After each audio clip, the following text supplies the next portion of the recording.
Hi, everyone. Welcome back to the Modern Golden Age podcast. And today I have with me Étienne Fortier-Dubois. And I know we've had a call and I mispronounced your name, but it's the best that I can do. How are you? I'm doing good, and your pronunciation is perfectly fine. Thank you. Thank you. So, again, we connected because I actually saw, I read actually a piece of yours on aesthetics, and then we made this just curiosity call talking about it. And I really enjoyed your views and wanted to have you on the podcast because one of the things that I really relate to the concept of a modern golden age is beauty and aesthetics. And so you have this beautiful piece called a taxonomy on beauty, and I hadn't read that specific piece when we did the call, but I did ever since. And I just want to take a big chunk of the podcast talking about it. But before we do, I do have other question, which is you actually have two degrees, right? One in evolutive biology, I think, and another Theory one in, biology. yeah, and the other one in computer science programming. That's right. Yeah. So my question, just before we jump into aesthetics, is what are some common ground between these two areas, if any? In computer science and evolutionary biology.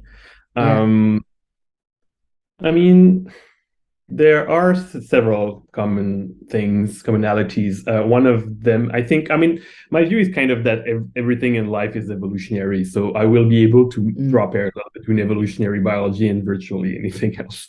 yeah. Um, Biology is the study of living systems, and computer science is the study of computations, Mm, it's basically the study of processing information, usually through things like computations or storing in data structures. And so you can there's a lot of parallels and obviously also a lot of subfields that actually combine both, like bioinformatics, because biological systems are basically data structures for information, right, in DNA. And that information is processed by various things in our cells that make us like what we are. We're basically a pattern of information instantiated with atoms and like matter, right? And computers or like anything that you can do with a computer is also a pattern of information that is yeah. instantiated with some atoms. Yeah. Did that mixture shaped your worldview or your thinking in any specific way?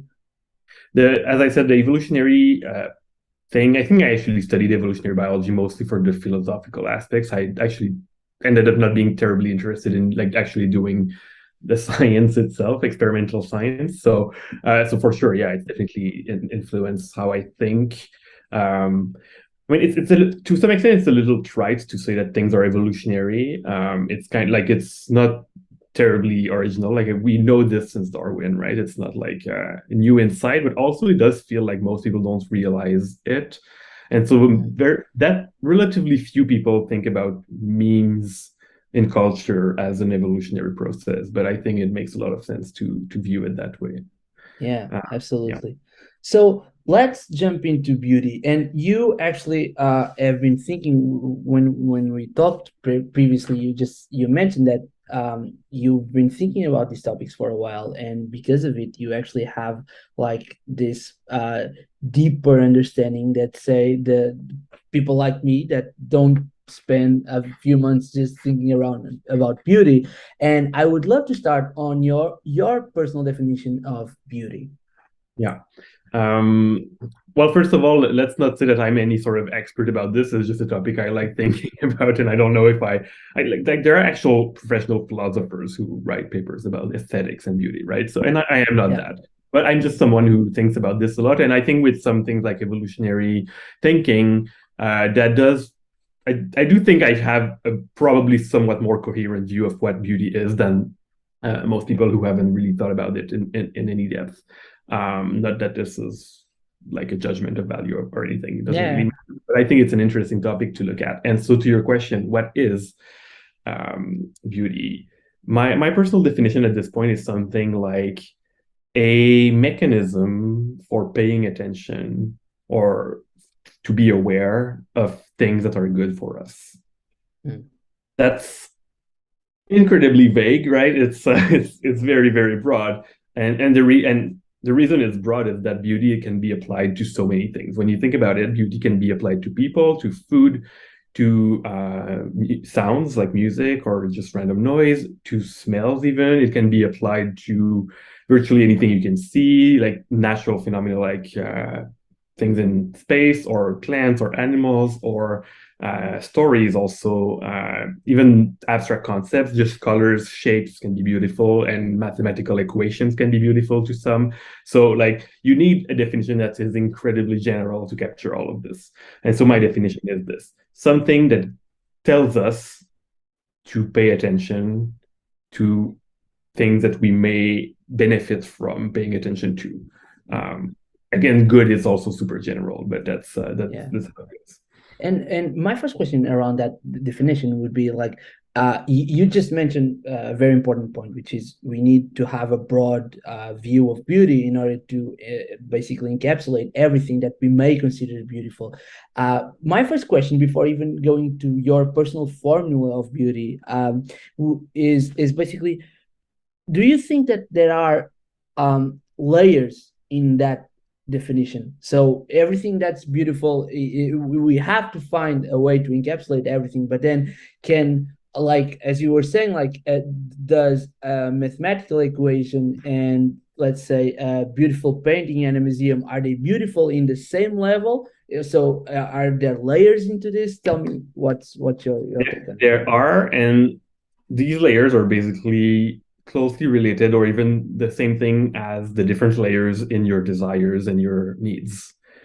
So when I say something that is good for you, that could be good because it's something you actually need, like food to eat to survive, or like our sexual urges, which are a big part of how we find people beautiful, right? Or it could just be something that you sort of vaguely want, like maybe you're a little stressed, and so seeing a calm painting, something that evokes like silence and not too many people, seems beautiful to you at that moment because you are stressed and you need calm. So so yes, there are layers because at any given moment you need and you want dozens of things potentially, right? Some of which are actually contradictory. Sometimes you want a thing that is not compatible with another thing you want, and you need to choose. And both things can feel beautiful at that moment. Uh, and maybe one of them is a really primal urge, like something related to sex or food, and the other is like some sort of like quote unquote higher desire, right? Um, and then you have to choose at that moment, and maybe at that moment you are really the primal urge is actually being really strong, and then you will find way more beauty in an appetizing plate of food than in a masterpiece by Picasso or whatever. So yes, there are layers, and these are always changing because we are constantly changing as people over the course of a day or of an hour or of a year or of a lifetime. And so to me, it doesn't really make sense to say like this is objectively more beautiful than that. I mean, it just really depends on what you will find interesting at that moment. Yeah. So while reading your work, you present these four different concepts. The concept of interesting, beautiful, ugly, and boring. And I would ask you to just explain to the people that are listening, how do these four relate with each other? Right. So beautiful, as I said, is a way to pay attention to things that are good. But interestingness is basically even more general than that. It's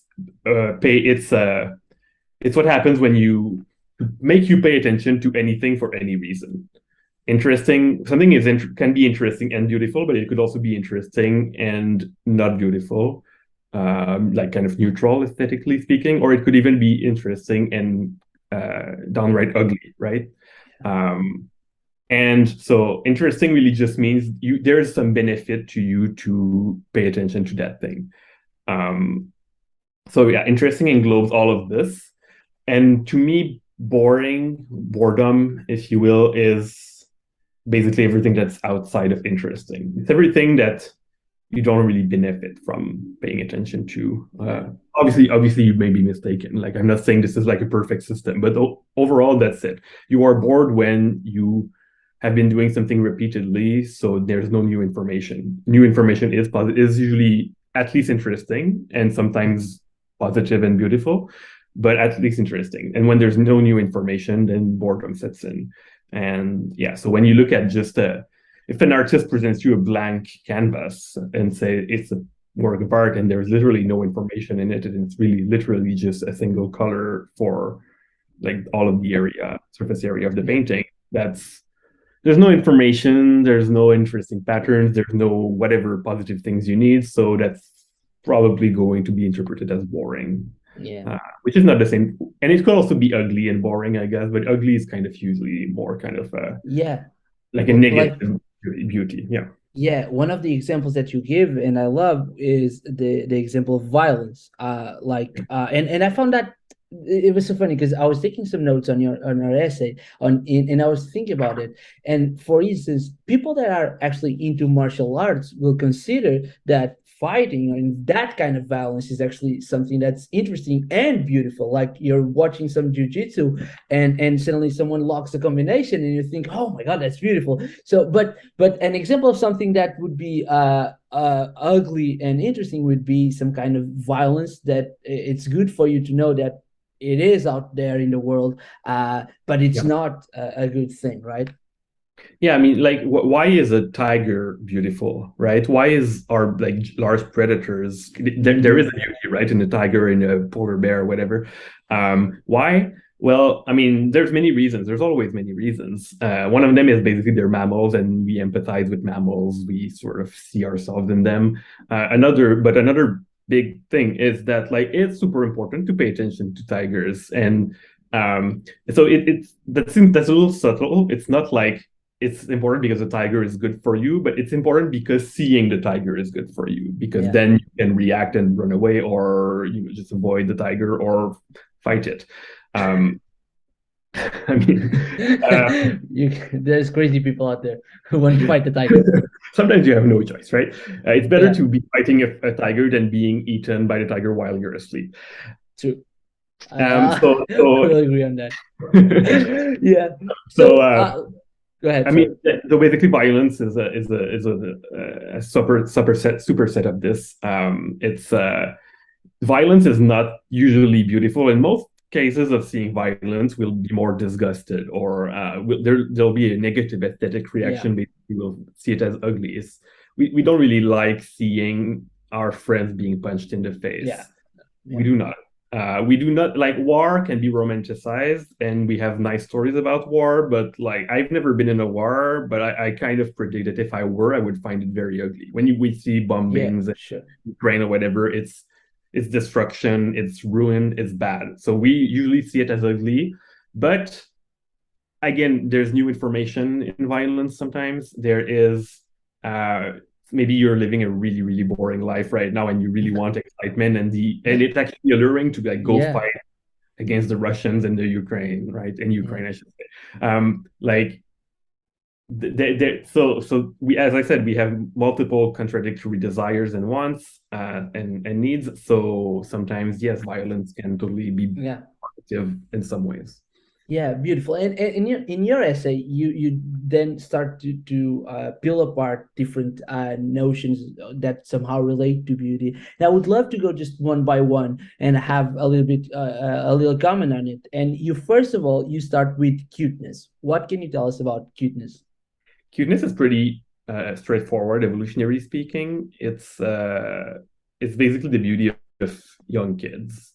Yeah, And there's a pretty clear evolutionary reason why we care about young kids and want to pay attention to them, right? If it's basically how our genes are being transmitted to the next generation, and keep going. And basically everything in evolution is exists with the quote unquote goal of like transmitting our genes. I put yeah, goal under quotes because it's not exactly how this works. It's more just that they so happen to have done this, so they survive over time.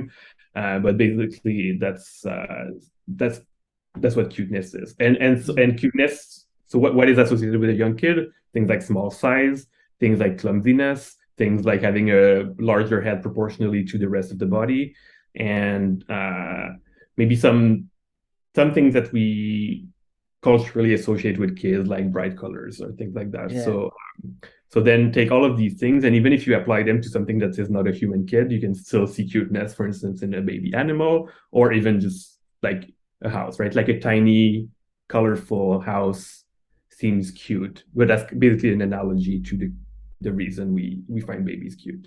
Yeah, it's so funny because first of all, you in your essay you give an example of a very small snake, which is a cute snake, and snakes usually aren't cute, and then you relate Yeah. that, and I found that fascinating. By the way, we'll leave the link for your essay on the description, of course, and but it's so funny because me and my girlfriend, when we text each other, we sometimes use a collection of gifs, and which are the cute gifs, and it after reading your essay, I couldn't help notice that all of them have bigger heads than the body, and so it basically made me realize that yeah, like the things that I thought were cute, I didn't quite understand why suddenly have a very perfect explanation, and that was fascinating. So the next subset of beauty is hotness or sexiness, and this one is also pretty straightforward, but I would love to have some thoughts on it.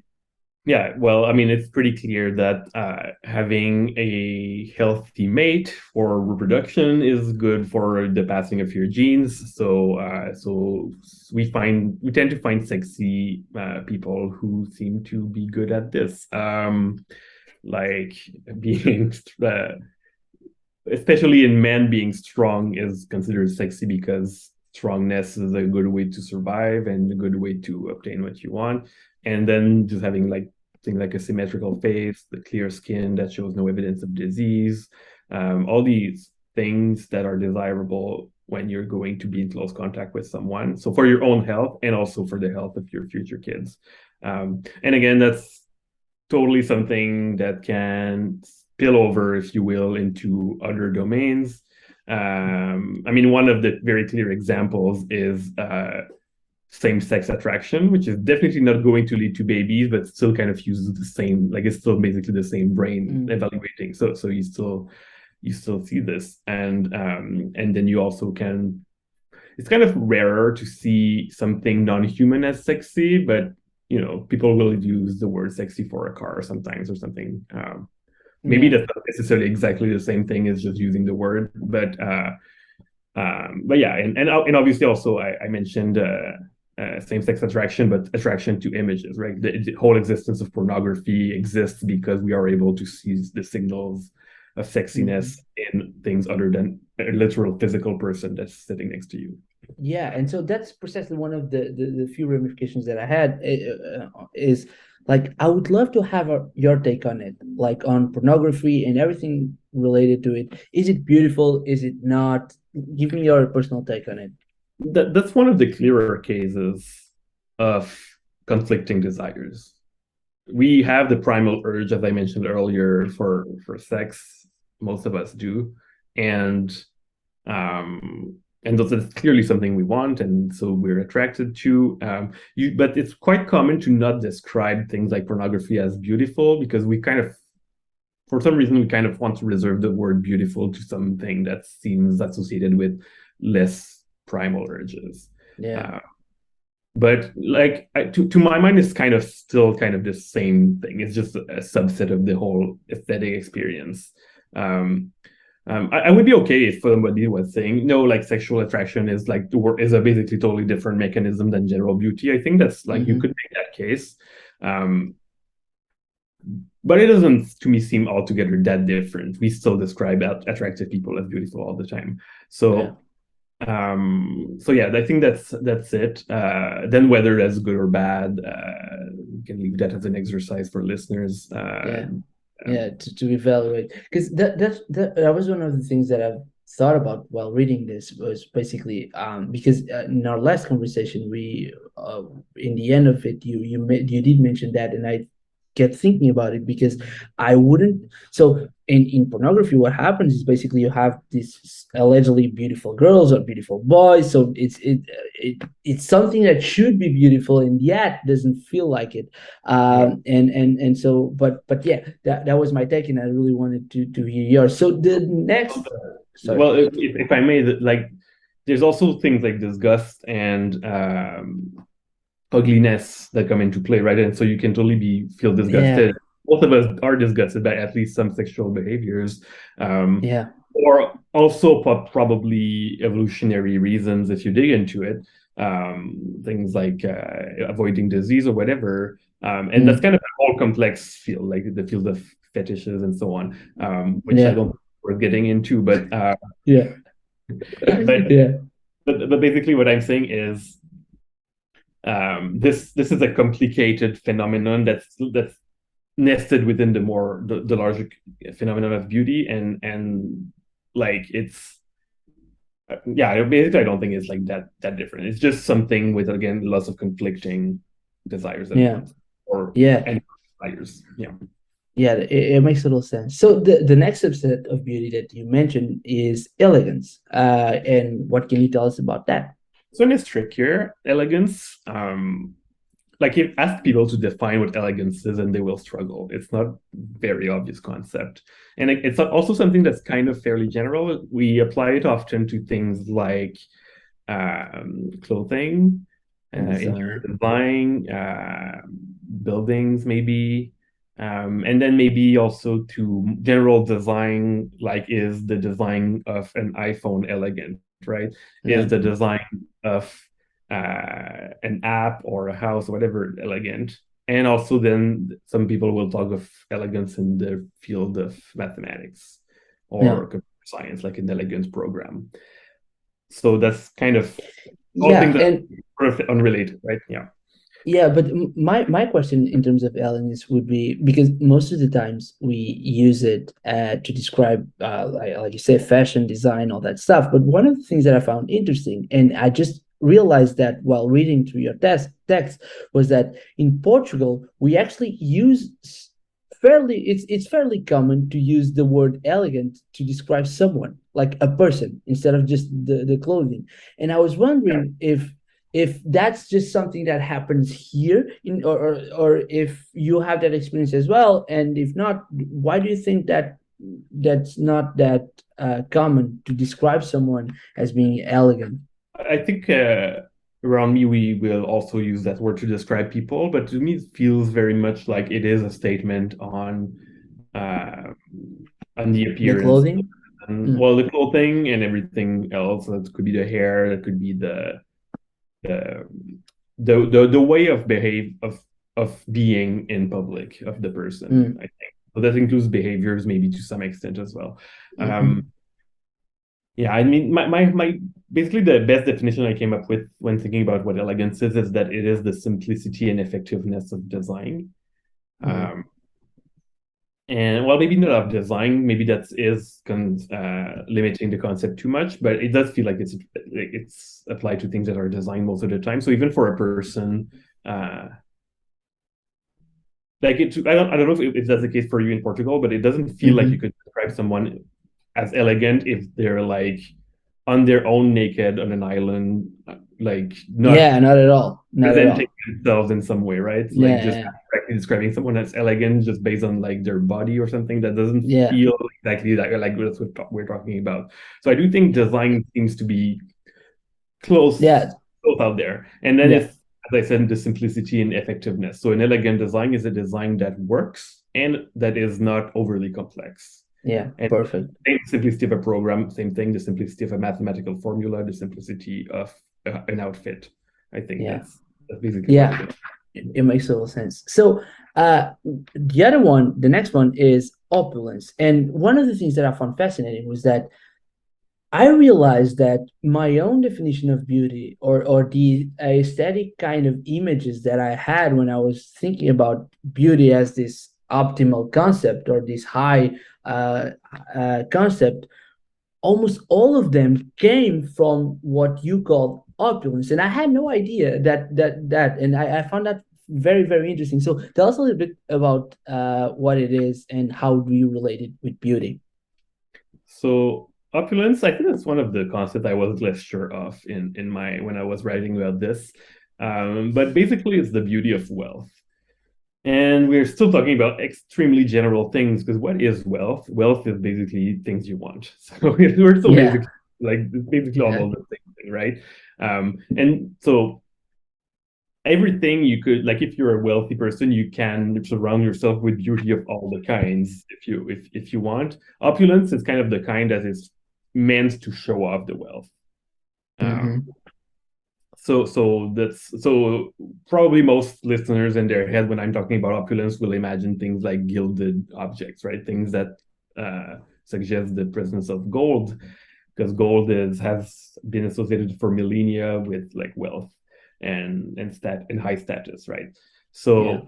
So to me, opulence is like, yeah, I am basically telling you I am rich, or maybe you are telling that and you're not actually rich because you're faking it somehow. That can also be Yeah. done. But yeah, so that's what it is, and it does feel like it is a separate concept from the others because opulence often isn't really elegant. It's more about being showy than being simple and effective. It's not necessarily cute or sexy or any of the other things. I'm thinking of like if you've seen like pictures of Donald Trump's bathroom thing, Yeah. like Yeah. it doesn't really fit with anything else. It is kind of beautiful in its own way, or like maybe not because you hate Donald Trump, that's fine too. But Mm-hmm. like, there is something attractive to obviously wealthy things, basically because Yeah. wealth is attractive.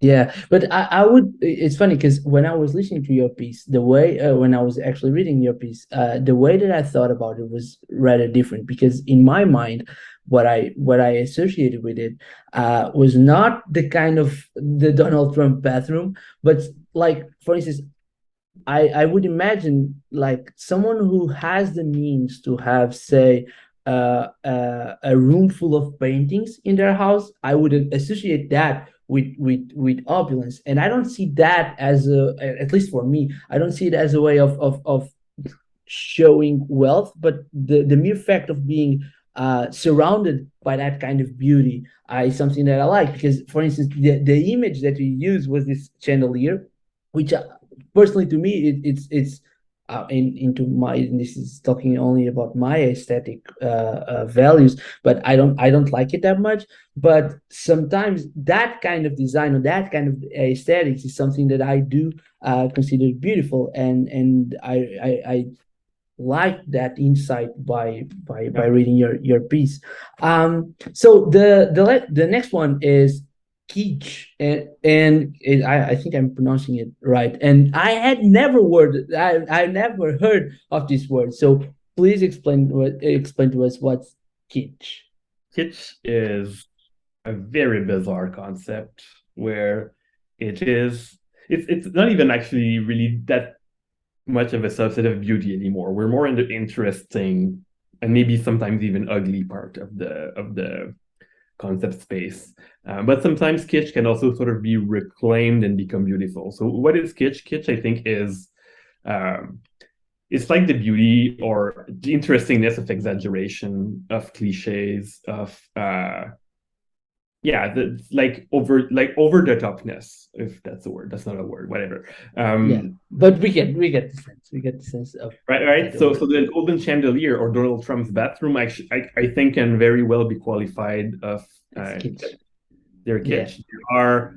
They're too much, right? They're just they're yeah, they're basically trying to show off something, and it's kind of it's kind of annoying. It's kind of a lot of people, especially those who pride themselves in having good taste, will find kitsch things ugly until you get to the point where kitsch becomes beautiful again because it's reclaimed. Because like maybe there's a really kitsch, like imagine a store in your city that's like shaped like a big pink castle and it sells ice cream. It has like giant ice cream cone on top of it or something, right? That's totally ridiculous, totally over the top, certainly good at attracting attention.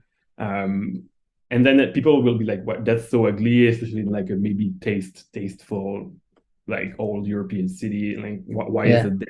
But then maybe years later, people really like it because it's sort of like a unique thing of that city, right? So it's kind of hmm, claimed. So yeah, I don't think I'm giving a really, really good definition of what kitsch is because I don't think I have one.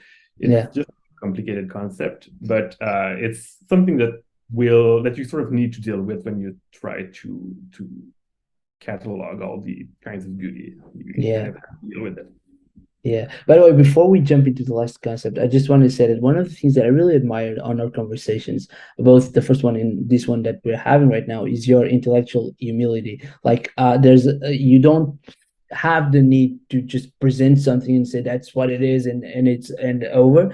And I really appreciate that, and just wanted to let you know that. So the last subset of beauty and of interesting is coolness, right? So, and this one I really enjoyed, and I found fascinating that the image that you use actually mostly described musical genres, right? So tell us a little bit about coolness. Yeah, that's another complex concept. I don't think anyone really knows what cool means. Even cool people don't know. And like if you one of the things I put in that essay that's basically just copy pasted from Wikipedia is like this sort of timeline of cool, like what the word cool has meant and where it comes from. And apparently it was sort of born with like bored Italian aristocrats in the 18th century and evolved into a bunch of things. And lately, I guess the cool people are what, like some people making hip hop music or something. Like what is like this Yeah. like prototypical coolness of the 21st century, right? Yeah. So I don't even actually remember what I said about cool. Yeah, one of you basically said that you didn't have a specific definition, but you said that it could be applied to people, it could be applied to gadgets as well, I and think so, it's but yeah, I was going to say I think it's one of those concepts that are really closely associated with social status. Some of the mm, other concepts not so much, right? You can be cute and have no social status. You can be yeah, elegant and have no social status. But coolness sort of is like the beauty of being recognized as someone who has some yeah, desirable qualities. yeah, Like you're interesting at a party, or maybe you're playing cool music, or you're the most popular artist around. yeah, And these things make you cool because people recognize these things as good, and then they sort of uh, apply that to you as a person or to a work of art, or it can be applied to a bunch of things. So so yeah, I think if opulence is the beauty of like actually having wealth, uh, cool like actual financial capital, coolness hmm, might be the beauty of having social capital. yeah. And that makes a lot of sense, absolutely. And one of the things that I also associated with this, because I was looking at the graph that you put it with and all the musical genres, and I thought about cool jazz, which is something that's there. Uh, and I remember that, like, and I think that there's a clue there into the specific definition of cool, because when you're playing cool jazz, it's something a lot a lot of times it's something that's laid back, that's simple, that's and I think that I don't have a definition of cool, or but I do think that is somehow related with simplicity, as well, and so some laid back uh playing, because I'm imagining jazz, but something as a laid back attitude as well. I think it would be some kind of definition.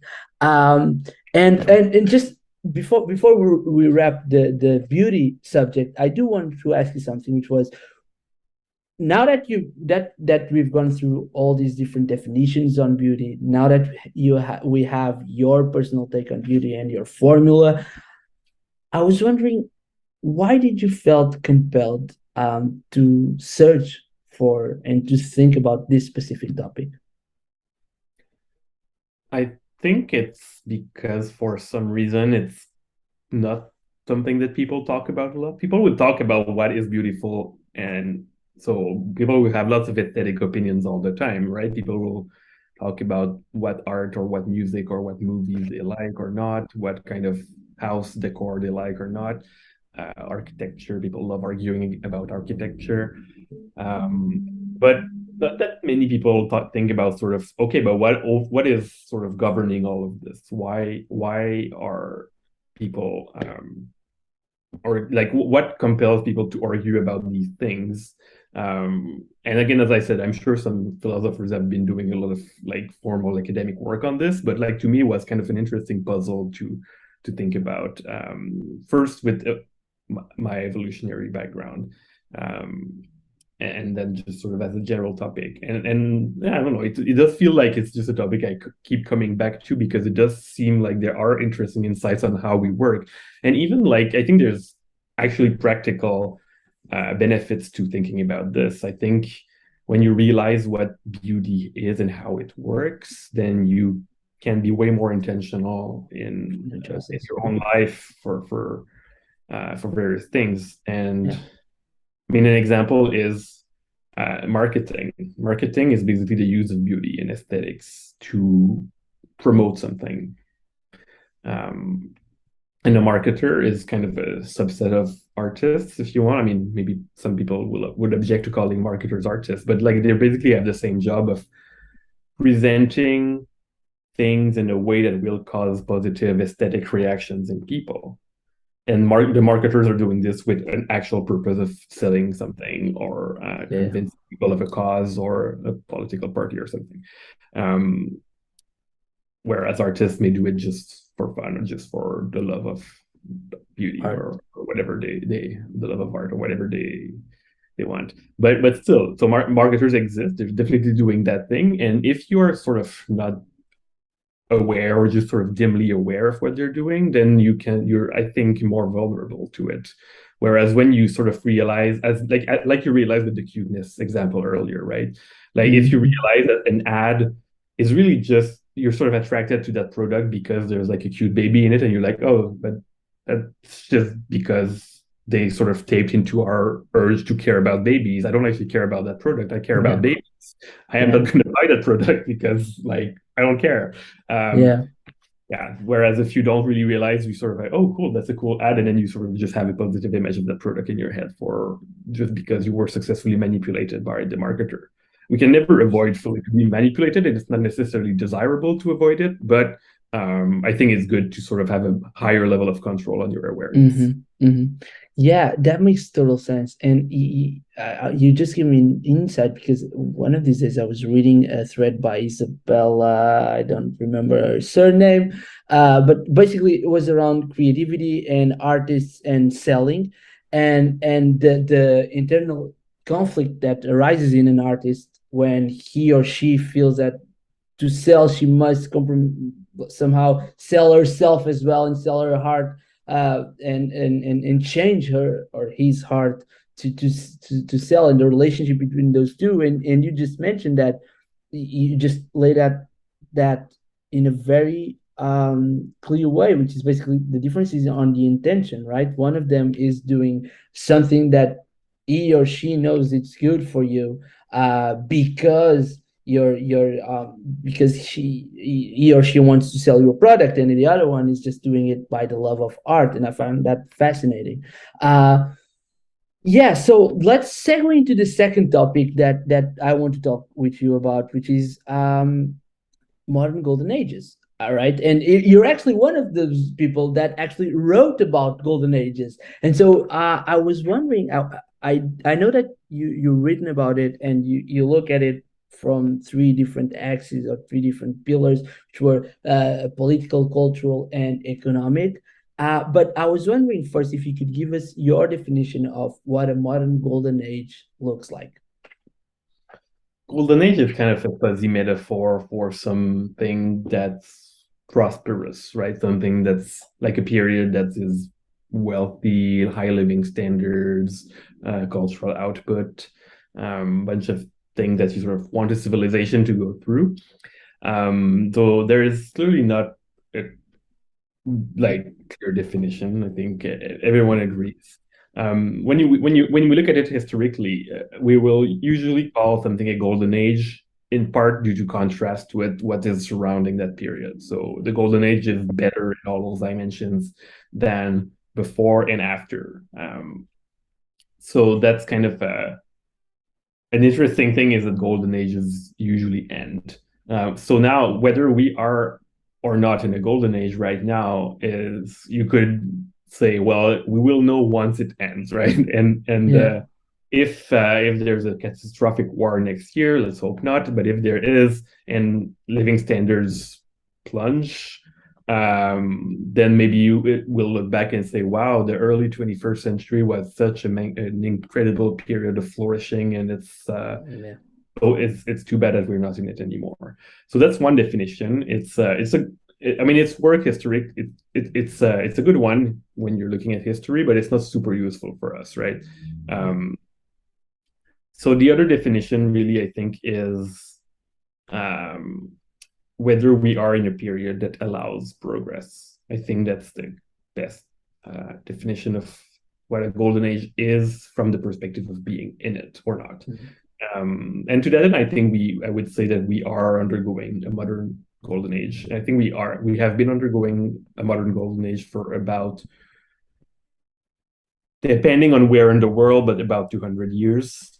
Since the Enlightenment and Industrial Revolution. And so to me, that's kind of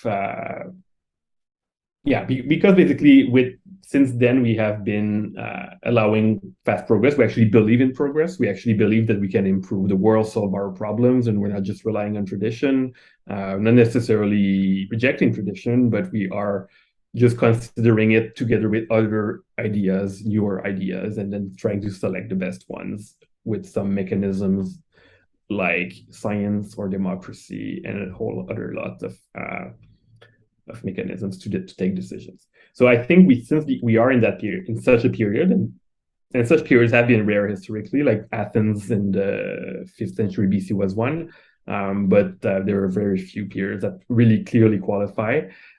So in that perspective, I think we are in a golden age. Now, of course, you can still use a golden age phrase as sort of something aspirational or something even better.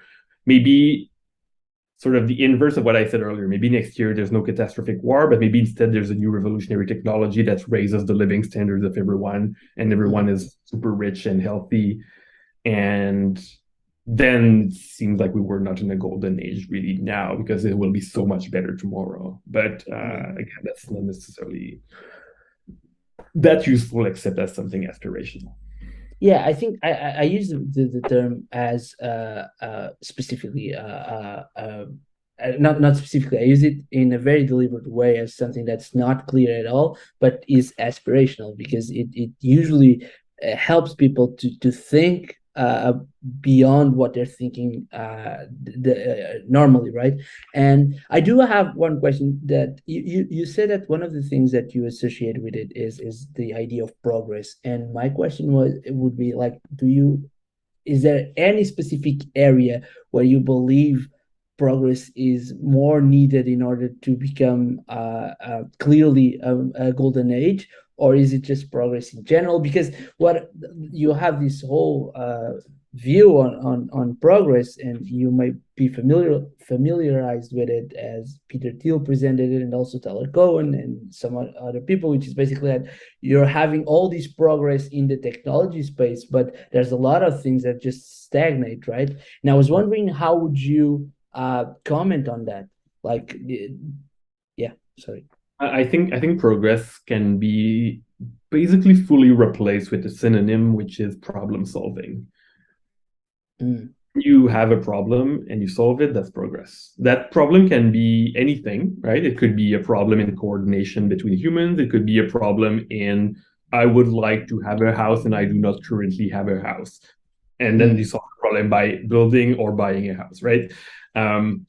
So that could be anything, and the solution to a problem can also be anything. It could be technological. It tends to often be for reasons that I will mention just after, but it could also be like the solution to a problem can totally be something more political or social, or or even sometimes the solution is also just stop caring about the problem. That's also, I think, a form of progress. So and so why is it often technological, or why has technology been that good at solving problems in the past 200 years? It's because technology is basically the creation. It's basically the consequence of having new knowledge, and new knowledge is kind of once you have it, it's kind of free. It doesn't require resources. It's a way of like we're going back to what we were talking at the very beginning, right? Like a way of organizing information. Once you have invented a computer, then I mean it will take some resources to create the physical computer, but like the idea of computer can be copied infinitely. There's nothing preventing that. So if the computer is actually improving the life of people, actually solving problems, which computers are, um, then technology then it's an example of a technology that's just basically helping everyone quote Mm. unquote for free. um, and and again, social solutions can also be described like this. You can, and I think it's actually interesting to describe some political development as social technologies. Mm. Like laws can be described as social technology, right? It's Yeah. something you design. It's a piece of information that then you apply to reality, and then it changes reality without necessarily requiring resources. Yeah. Using resources is another way to solve your problems. Sometimes your problems is really just make more money, and that's fine. But like that cannot be applied to all of humanity all the time. Sometimes you really just need new ideas, new information, new technologies. Yeah, it makes sense. So you wrote a piece on precisely Athens and evaluating the golden age that happened there. One of the things that stood out for me was, and I had no idea about this, but there was a leader, a so-called leader, right? Someone who is associated with that golden age. And so my question would be something along the lines of, do you think that a leader is needed for a golden age to happen? And if so, what would a modern leader would look like for a modern golden age? You're asking tough political philosophy question. I love it. Um, so um, a leader, I think. So what is a leader? Why would we want leaders, right? What is the point of having leaders at all? Why is the social technology of leadership, if you want to call it that, useful? The reason is coordination. Mm, That's really all there is to it. And I think that's also a point that's underappreciated. People would actually have better political opinions if they realize that the point of politics is coordination, solving coordination problems. Coordination problems are among the most difficult problems because they are caused by a whole lot of people having divergent interests and having to compromise on the things that they share, like the environment around them. And so there's a classical example that use environmental concepts, like you have a bunch of factories around the lake, and like they have an interest of dumping sewage, like or whatever, their waste into the lake because it doesn't cost them anything. But then if they all do it, the lake becomes disgusting and ugly, and the water supply of the nearby town is now bad. And so you have to stop this. But if one factory stops doing that, then they have more cost, and then the other factories can sort of win, and then that's bad. The lake is still bad, and that factory is just out of business. So how do you solve this? You have a coordination mechanism in place that usually will take the form of a government, and a mm, government can be designed in any number of ways, but usually it involves one to a small number of people who take decisions. um, well, how many people depends. Maybe you have a bunch of committees and subcommittees, and then three layers of government, like local and provincial and federal or whatever. Like mm, there's that's the whole field of political philosophy and political science. How do you design this? But basically, you want something to coordinate and say, from now on, anyone who will dump sewage into the lake will pay a fine. So now they all stop doing it at the same time. They coordinate, and now the lake is good, and the factories, well, they find some other way of getting rid of their waste. And that generalizes to everything. Now, does it need to be a single person? Not necessarily, but the obvious advantage in this is that you don't need to coordinate among the leaders, right? There's only one person. That person has no coordination problems, so they're free to solve them. And so that's basically the argument for monarchy. But obviously, that comes with a whole lot of other problems, which yeah, then may make you want to have something that's not a different one monarchy. single dictator.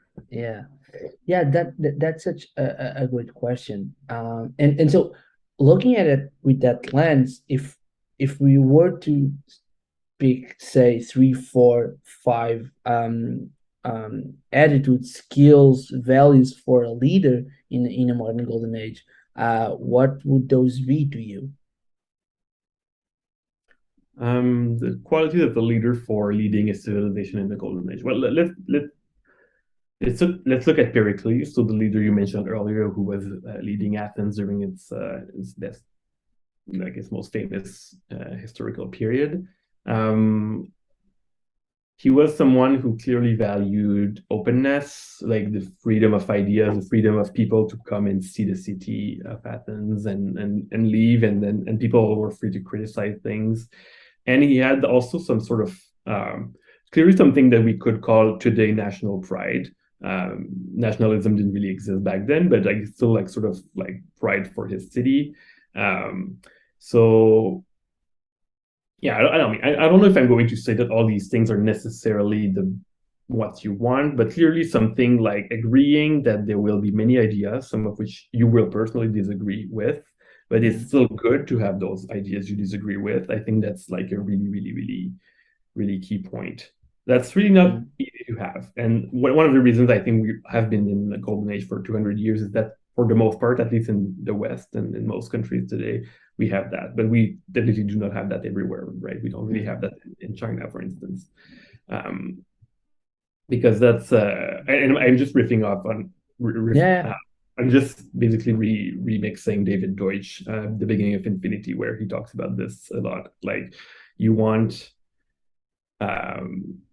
freedom to come up with many ideas, and then a mechanism to criticize those ideas to select the best ones. It's and I mean, it seems like a good point, a good place to make yet another link to the back of this podcast episode, which was about evolutionary biology, which works by having a lot of random mutations. And then the system Both of them to are bad, and then there's this filtering system to select, yeah. right? You also want that in ideas. Yeah, that makes a lot of sense. So I do have just one or two more questions before we wrap this up. And the first one is what are some of the practices that you personally believe we have to do in order to get into a modern golden age, or actually start understanding that we already are in a modern golden age? Well, let me think.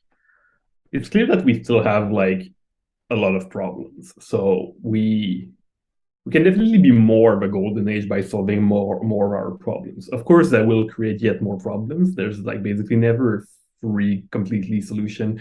So yeah. So but still we can sort of grow into a golden age by solving problems.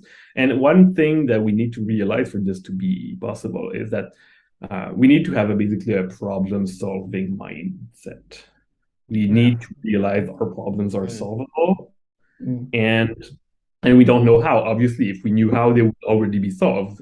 Yeah. So yeah, so we want that. And another way of saying the same thing is we should have an innovation positive or a progress positive culture. That's basically the goal of the whole field, the like growing field of progress studies. Like Tyler Cohen wrote a lot about this, as you mentioned. So that's still the same idea, right? It's let's solve our problems. They are solvable. We don't know how, but we will figure it out. But if you sort of say from the outset there is absolutely no way to solve this problem, then yes, we will not solve it, and then we will stagnate. And then maybe our descendants will look at us and be like, they were not in golden age. You want our descendants to stay in golden age, right? So yeah, I would say that is the main thing. I see some worrying signs of this in society today. There's a lot of people who seem to think that climate change is not a solvable problem, basically. And then they become pessimists. Yeah. Or doomers, if you want. Yeah. And that's kind of bad. First of all, it's kind of bad for you, for yourself. Yeah, absolutely. What are you going to do if you live in a world that you genuinely believe is going to be unlivable or destroyed? And I think climate change, but other risks, like some people worry about artificial intelligence risks, right? Or any other number of risks. You need to think that these things are solvable. If not, you're going to solve them and you're never going to make it all. The hope that a problem that arises can be solved is definitely one of the fundamental things that you have to do in order to understand that you're living in a modern golden age, or in order to get to one. Etienne, I just have one last question, which is basically, what are some of the personal values that you believe we will have to carry into a modern golden age? What, like, you mean my own values or like just values Yeah, around? like values. What, let's say that we're basically philosophizing around what values do the people Yeah, that are living in this modern golden age would have. Like, what would be some like yeah. two, three So, values? so repeating myself a bit, but still like openness to ideas and ability to select and criticize Yeah. ideas. That's definitely a major one. Which you can express sort of more or less by the concept of freedom, right? Freedom of Yeah. speech, freedom of Yeah. uh, conscience, freedom of things like that. So that's one. I think it's probably in good taste right now to mention again aesthetics and beauty. I think having sort of an appreciation for beauty and trying to actually make things beautiful, because as we discussed, beauty is just a way to connect with things that are positive. So if you actually make that one of your goals, not the only goal, but one of your goals, then you are going to make a better society, most likely. So I think that's an important value, and one that sometimes is kind of neglected. Some people sort of have visions of the future where it does seem like they it's bland, right? It seems like okay, people maybe are healthy and not sick anymore and wealthy, but Mhm. also the world seems bland. That's I mean, to me, that's kind of a failure of imagination. And in the modern golden Mm. age, I sure hope that we're going to have a super rich culture creating all sorts of Yeah. new art and new, completely different new aesthetic currents.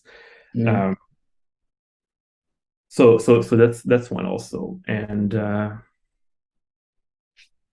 the last one I would say is kind of an abundance mindset. Mm. First, most and first and foremost in relation to people. I think it would be good for that future golden age to have as many people living as good lives as possible. Yeah. Um, Instead of having some visions of the future have like small population of people living almost on their own, but in like super wealthy kind of, because if there's some people have like a vision of if there were like only 10 million people on the entire earth, we would have so many resources per person. Um, True, well, maybe not even true, because a lot of the good things in life come from other people, like Yeah. yes, new technologies, new art, and also just new good relationships. Yeah. And friendships. Absolutely. So Yeah. I want the future and I want that golden age to have as many people as we can without screwing our common resources down. Yeah, yeah, it makes total sense. Again, that was a beautiful answer, and I will double down that we part of the modern golden age will definitely have to be about relationships and about creating friendships and having these kinds of conversations. That's why I wanted to meet you first. I loved our first talk. I loved your episode here. One last question. If people want to connect with you, find your work, subscribe to your beautiful essays, what's the best place to do so? The most convenient place is probably Twitter. If you use Twitter, my Twitter is EtienneFD. I'm pretty active there. If you would like more of the sort of longer writing, I publish weekly on a Substack newsletter called Atlas of Wonders and Monsters. And yeah, I'd be happy if some of you Yeah. subscribe. Yeah, we'll leave the links on the description. And once again, Etienne, thank you so much. It was a pleasure, and I'll see you soon. For everyone listening, please go follow Etienne. And if you like this episode, consider subscribing and telling your friends about it, because it will mean the world to me to keep having these awesome conversations with fantastic people like Etienne. And that's it. See you guys on the next episode. Bye.